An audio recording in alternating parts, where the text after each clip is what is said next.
Joining us live to talk about nurse burnout. A national emergency. We're never going to fix the nursing crisis until we fix the economic model around nursing. Because we know in business, if these are simply costs, we cut them. And that's what we've been doing historically to nurses for the last 100 years.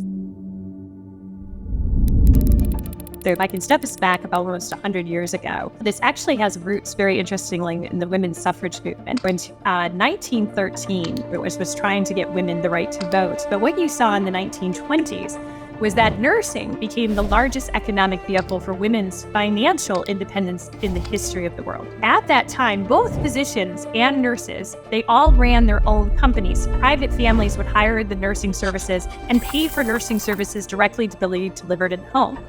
Hospitals were this place of deplorable conditions, and what they found was though private families started to hire private nurses into the hospital system, and hospitals started to recognize that when they brought nurses into the hospitals, care got better. So they started to employ nurses into the hospital systems. On all of these bills that they issued, there was actually a line that spoke out nursing services that were billed on every single hospital bill in the 1920s. But what that meant is that nurses had lines of sight into how much revenue they were generating for hospitals.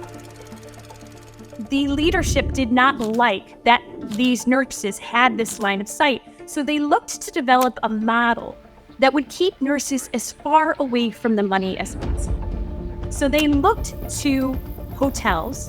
They saw that maids were rolled into room rates, and they rolled nursing into room rates. At that point in time, forever hiding the value of nursing services, you started to see the earliest signs of the nursing shortage actually started to exist in the 1930s when so many nurses protested this model that took away their economic freedom. This was an intentional move to destabilize the economic power that women and nurses were developing in healthcare. And 100 years later, nursing is still the only healthcare professional that cannot bill for their services. We all know that more nurses equal better care, but the reality is most of these facilities are pushing back saying we have no way to pay for that because more nurses just equal cost for us because they are rolled into room rates and we cannot afford any more nurses.